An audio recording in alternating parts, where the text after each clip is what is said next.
Song of the Broad Axe by Walt Whitman. Weapon, shapely, naked, wan. Head from the mother's bowels drawn. Wooded flesh and metal bone.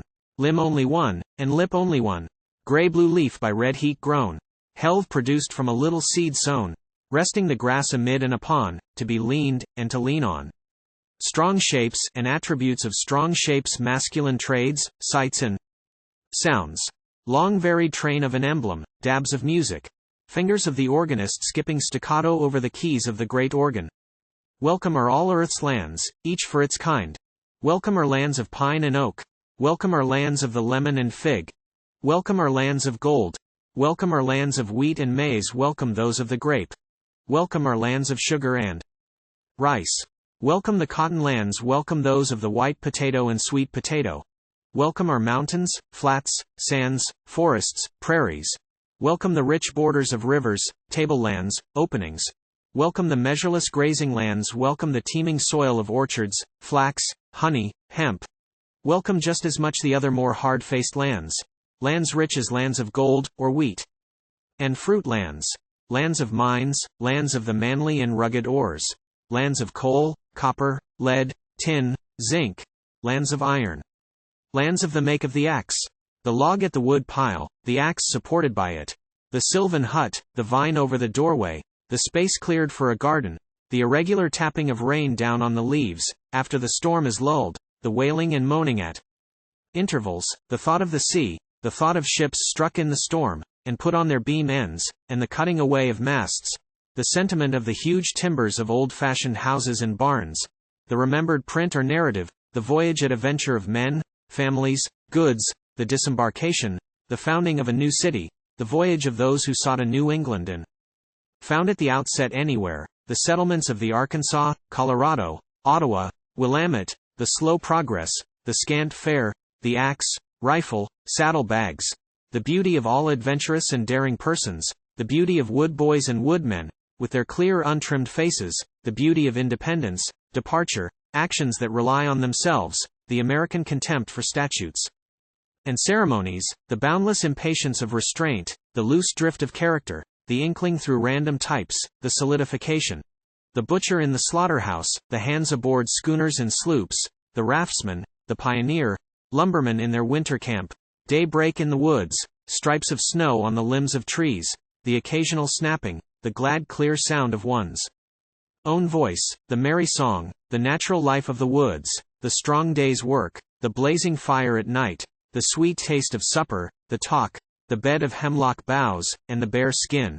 The housebuilder at work in cities or anywhere, the preparatory jointing, squaring, sawing, mortising, the hoist up of beams, the push of them in their places, laying them regular, setting the studs by their tenons in the mortises, according as they were prepared, the blows of mallets and hammers, the attitudes of the men, their curved limbs, bending, standing, astride the beams, driving in pins, holding on by posts and braces, the hooked arm over the plate, the other arm wielding the axe, the floor men forcing the planks close, to be nailed, their postures bringing their weapons downward on the bearers, the echoes resounding through the vacant building, the huge storehouse carried up in the city, well under way, the 6 framing men, 2 in the middle, and 2 at each end, carefully bearing on their shoulders a heavy stick for a crossbeam, the crowded line of masons with trowels in their right hands, rapidly laying the long sidewall, 200 feet.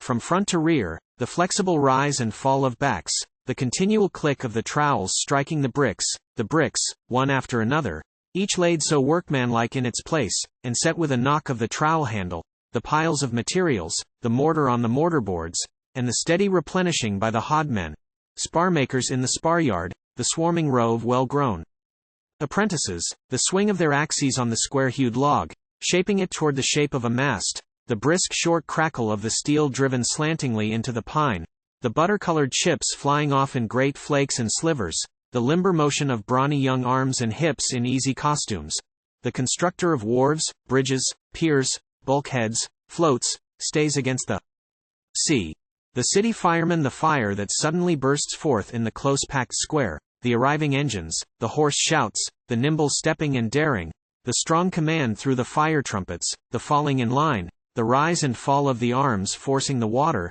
the slender, spasmic, blue-white jets, the bringing to bear of the hooks and ladders, and their execution, the crash and cut away of connecting woodwork, or through floors, if the fire smolders under them, the crowd with their lit faces, watching the glare and dense shadows, the forger at his forge furnace, and the user of iron after him, the maker of the axe large and small, and the welder and temperer, the chooser breathing his breath on the cold steel, and trying the edge with his thumb, the one who clean shapes the handle, and sets it firmly in the socket, the shadowy processions of the portraits of the past users also, the primal patient mechanics, the architects and engineers, the far-off Assyrian edifice and Mizrah edifice, the Roman lictors preceding the consuls, the antique European warrior with his axe in combat, the uplifted arm, the clatter of blows on the helmeted head, the death howl, the limp sea-tumbling body, the rush of friend and foe thither, the siege of revolted lieges determined for liberty, the summons to surrender,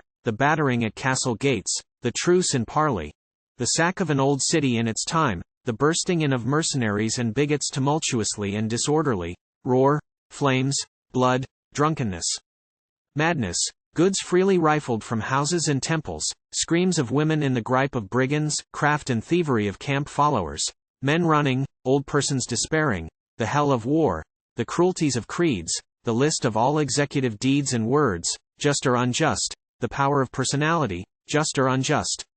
Muscle and pluck forever, what invigorates life, invigorates death, and the dead advance as much as the living advance, and the future is no more uncertain than the present, and the roughness of the earth and of man encloses as much as the delicatesse of the earth and of man, and nothing endures but personal qualities. What do you think endures? Do you think the great city endures? Or a teeming manufacturing state? Or a prepared constitution? Or the best-built steamships? Or hotels of granite and iron? Or any chef d'oeuvres of engineering, forts, armaments? Away, these are not to be cherished for themselves. They fill their hour, the dancers dance, the musicians play for them. The show passes, all does well enough of course, all does very well till one flash of defiance. The great city is that which has the greatest. Man or woman, if it be a few ragged huts, it is still the greatest city in the whole world. The place where the great city stands is not the place of stretched wharves, docks, manufactures, deposits of produce, nor the place of ceaseless salutes of newcomers, or the anchor lifters of the departing, nor the place of the tallest and costliest buildings, or shops selling goods from the rest of the earth, nor the place of the best libraries and schools, nor the place where money is plenteest, nor the place of the most numerous population. Where the city stands with the brawniest breed of orators and bards, where the city stands that is beloved by these, and loves them in return, and understands them, where no monuments exist to heroes, but in the common words and deeds, where thrift is in its place, and prudence is in its place, where the men and women think lightly of the laws, where the slave ceases, and the master of slaves ceases, where the populace rise at once against the never-ending audacity of elected persons, where fierce men and women pour forth, as the sea to the whistle of death pours its sweeping and unripped waves, where outside authority enters always after the precedence of inside authority, where the citizen is always the head and ideal, and president, mayor, governor, and what not, are agents for pay, where children are taught to be laws to themselves, and to depend on themselves, where equanimity is illustrated in affairs, where speculations on the soul are encouraged, where women walk in public processions in the streets, the same as the men, where they enter the public assembly and take places the same as the men, where the city of the faithfulest friends stands, where the city of the cleanliness of the sexes stands, where the city of the healthiest fathers stands, where the city of the best-bodied mothers stands, there the great city stands. How beggarly appear arguments before a defiant deed, how the floridness of the materials of cities shrivels before a man's or woman's look. All waits, or goes by default, till a strong being appears. A strong being is the proof of the race, and of the ability of the universe. When he or she appears, materials are overawed, the dispute on the soul stops, the old customs and phrases are confronted, turned back, or laid away. What is your money making now? What can it do now? What is your respectability now? What are your theology, tuition, society, traditions, statute books, now? Where are your jibes of being now? Where are your cavils about the soul now? A sterile landscape covers the ore, there is as good as the best, for all the forbidding appearance. There is the mine, there are the miners. The forge furnace is there, the melt is accomplished. The hammers men are at hand with their tongs and hammers. what always served, and always serves, is at hand. Than this, nothing has better served, it has served all. Served the fluent-tongued and subtle-sensed Greek, and long ere the Greek. Served in building the buildings that last longer than any. Served the Hebrew, the Persian, the most ancient Hindustani. Served the mound raiser on the Mississippi, served those whose relics remain in Central America. Served Albic temples in woods or on plains, with unhewn pillars, and the Druids. Served the artificial clefts, vast, high, silent, on the snow-covered hills of Scandinavia. Served those who, time out of mind, made on the granite walls rough sketches of the sun, moon, stars, ships, ocean waves. Served the paths of the eruptions of the Goths, served the pastoral tribes and nomads. Served the long, long-distant Celts, served the hardy pirates of the Baltic.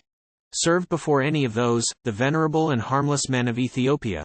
Served the making of helms for the galleys of pleasure, and the making of those for war. Served all great works on land, and all great works on the sea, for the Medic-Val ages, and before the Medic-Val ages. Served not the living only, then as now, but served the dead. I see the European headsman. He stands masked, clothed in red, with huge legs, and strong naked arms, and leans on a ponderous axe. Whom have you slaughtered lately, European headsman? Whose is that blood upon you, so wet and sticky? I see the clear sunsets of the martyrs. I see from the scaffolds the descending ghosts, ghosts of dead lords, uncrowned ladies, impeached ministers, rejected kings, rivals, traitors, poisoners, disgraced chieftains, and the rest. I see those who in any land have died for the good cause. The seed is spare, nevertheless the crop shall never run out. Mind you, O foreign kings, O priests, the crop shall never run out. I see the blood washed entirely away from the axe. Both blade and helve are clean. They spurt no more the blood of European nobles, they clasp no more the necks of queens. I see the headsman withdraw and become useless. I see the scaffold untrodden and mouldy, I see no longer any axe upon it. I see the mighty and friendly emblem of the power of my own race, the newest, largest race. America, I do not vaunt my love for you, I have what I have.